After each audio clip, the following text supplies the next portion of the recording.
Hello मित्रों, आज આપણે બનાવશું ગુંદાનો સંભારો। આપણે ગુંદા લીધા છે, ધોઈને સાફ કર્યા છે। હવે એમાંથી આપણે ઠળિયા કાઢી નાખશું। આ રીતના બધી ઠળિયા કાઢી અને આપણે મીઠામાં સીગાસ કાઢી નાખશું।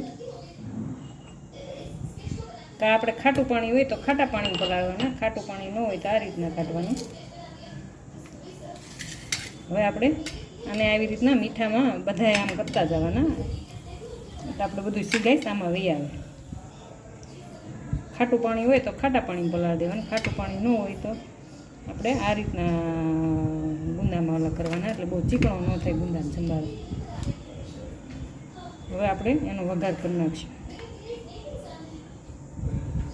ઠળિયા કાઢીને જો બધા ગુંદા સાફ કરી નાખ્યા, હવે આપણે એક પાવડું તેલ લીધું છે, તેલ ગરમ મૂકશું એટલે વઘાર કરી નાખશું એનો।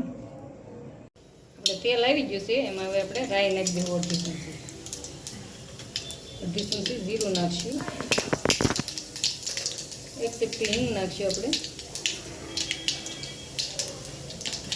હવે એમાં આપણે ગુંદા નાખશું।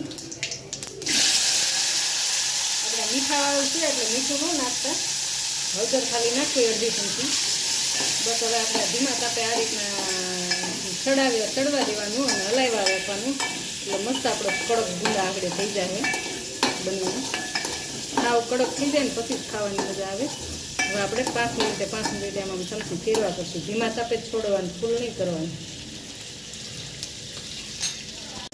હવે આપણે 20 મિનિટ થઈ ગઈ છે, ધીમા તાપે આપણે જો છોડવ્યો છે સંભારો, કેટલો મસ્ત બનીને તૈયાર થઈ ગયો છે। હવે આપણે આમાં તેલ વધારાનું છે ને કાઢીને પછી આપણે મેથી ને લાલ મરચું પાવડર નાખવાનું।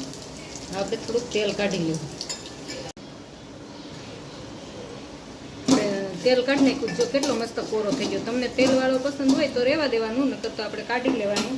હવે આપણે એમાં 1 ચમચી શેકેલી મેથીનો પાવડર નાખવાનો, અડધી ચમચી લાલ મરચું પાવડર નાખવાનું, અડધી ચમચી જીરા પાવડર નાખવાનું, ધાણા જીરા પાવડર।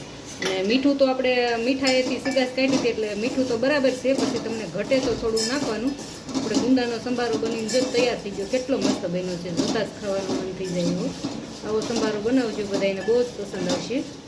આપણો સંભારો બનીને તૈયાર।